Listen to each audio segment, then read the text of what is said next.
신명기 5번째 시간입니다. 오늘 말씀은 신명기 3장 1절부터 20절 말씀까지를 보도록 하겠습니다. 12절부터 14절 말씀까지를 합독하고 신명기 3장 1절부터 20절 말씀을 보도록 하겠습니다. 그러면 신명기 3장 12절부터 14절 말씀을 한 목소리로 합독하도록 하겠습니다. 그때 우리가 이 땅을 얻음에 아르논 골짜기 곁에 아로엘에서부터 길르앗 산지 절반과 그 성읍들을 내가 르우벤 자손과 갓 자손에게 주었고 길르앗의 남은 땅과 옥의 나라였던 아르곱 온 지방 곧 온 바산으로는 내가 므낫세 반 지파에게 주었노라.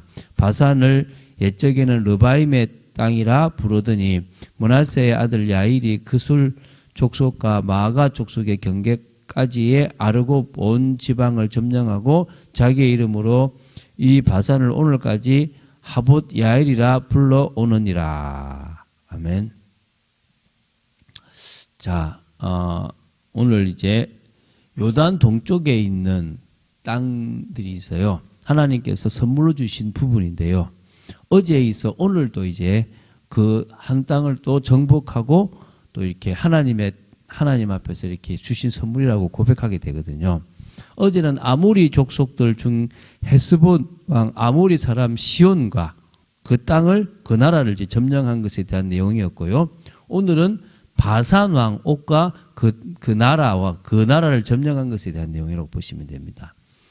이 두 개 땅을요, 르우벤 지파와 갓 지파와 므낫세 반 지파에게 주어지게 됩니다.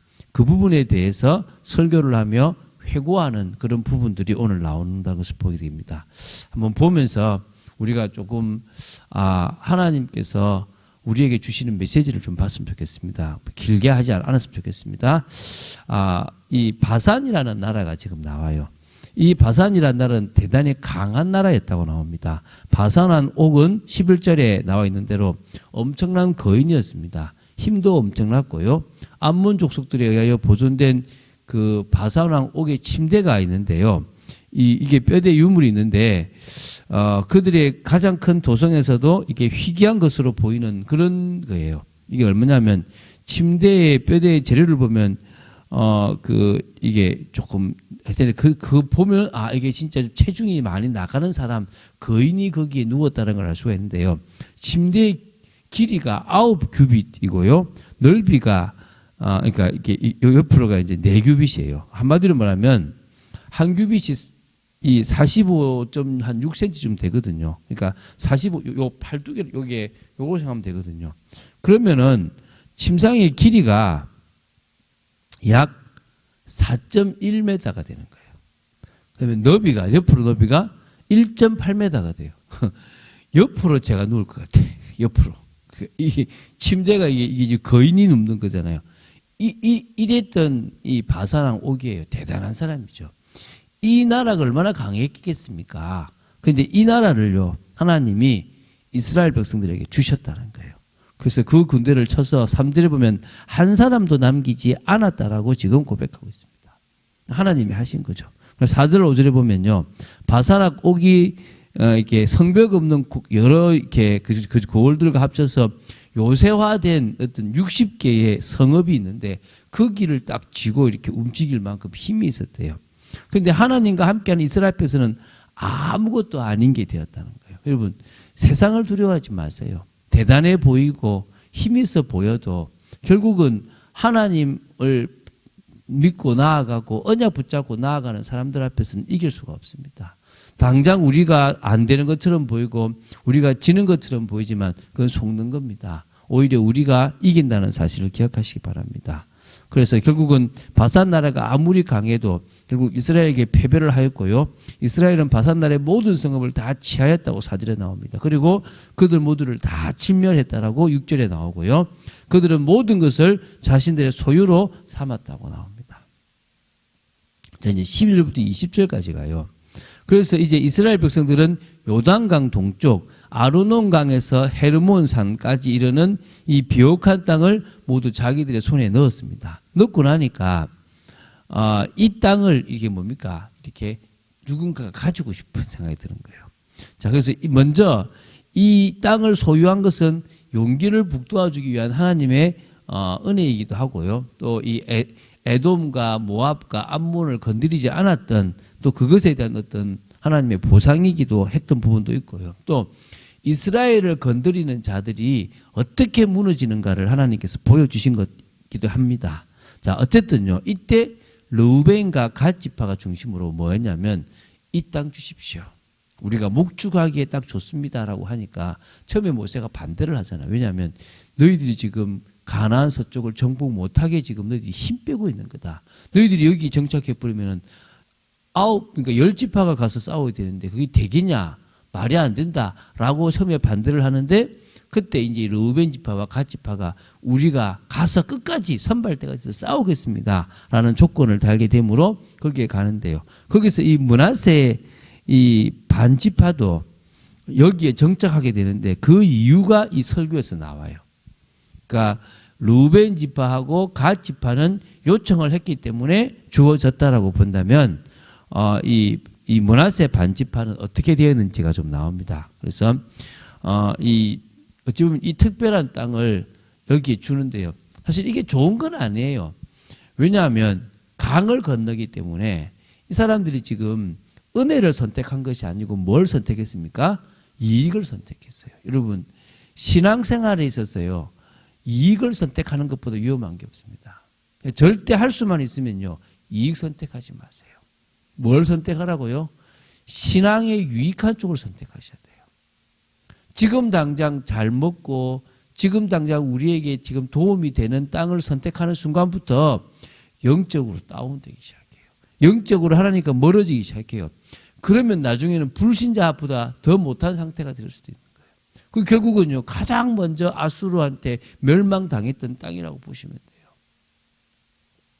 그런 의미에서 저와 여러분은 이익을 따라 선택하지 말게 되기 바랍니다.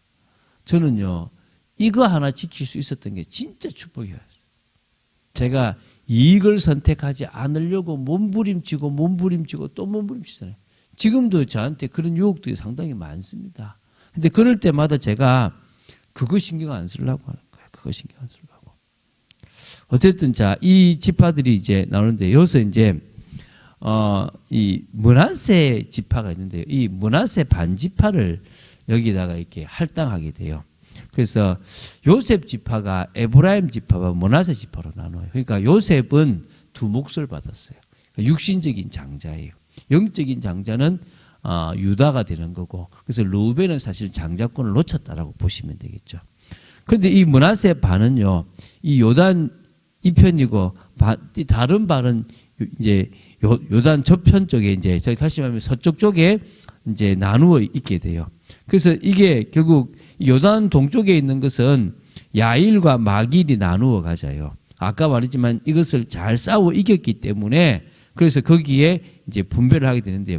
결국 야곱이 그 지파가 자가지라고 했잖아요. 지금 가장 크잖아요. 얼마나 크면 동쪽에도 반이 있고 서쪽에도 반이 있겠습니까? 그럼 그게 되게 크잖아요.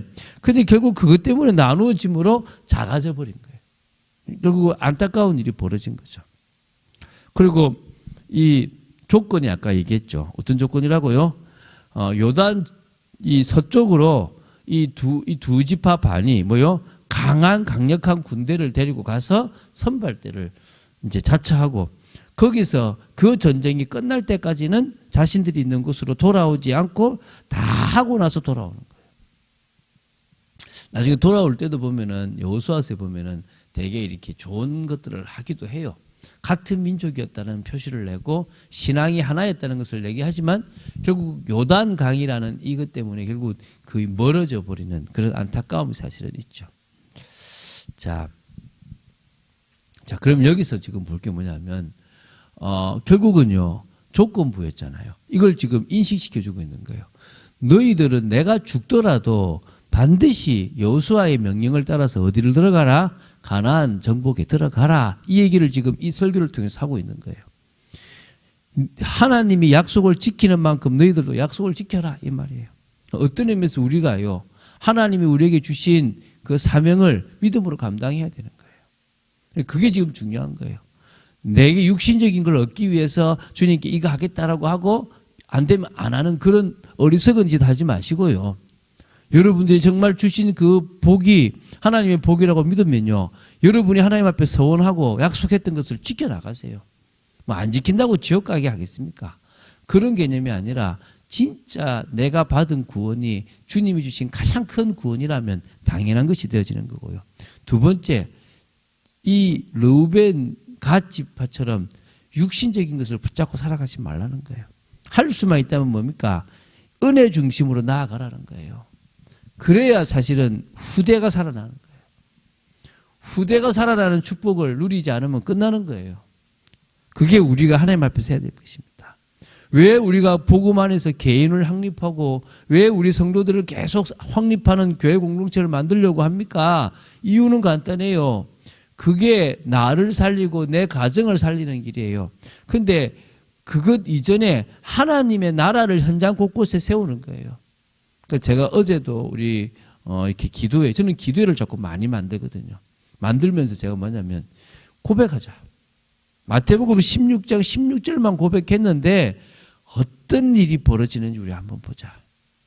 저와 여러분이 마태복음 16장 16절만 고백했는데도 하나님이 정말 우리를 세워나가시고 확립시켜 나가시고 또 우리를 통해서 당신의 그 일을 주관하고 계시는 것을 보게 되기를 바랍니다. 그런 축복을 사실적으로 누리는 저와 여러분 되어야 될 줄로 믿습니다. 응답 누리는 여러분 되시기를 주 예수 그리스도 이름으로 축원드립니다. 주는 그리스도시요 살아계신 하나님의 아들이심을 고백합니다. 오늘도 말씀 따라가는 축복 속에 있기 원하며 저희들이 육신적인 세상적인 물질적인 것을 따라가는 것이 아니라 영적인 것 중심으로 우리의 인생을 살아가기를 원하고 또 그 중심으로 하나님이 원하신 걸 해나가기 원하고 정말 피곤하다고 영적인 것을 놓치는 어리석음이 없고 오히려 영적인 것을 지키기 위하여 육신적인 것을 내려놓을 수 있을 만큼 정말 더 주님을 바라보고 힘없는 저희들 되도록 지켜주시고 은혜 받고 시작하고 하나님의 역사로 시작하도록 지켜주시옵소서. 주 예수 그리스도 이름으로 기도드립니다. 아멘.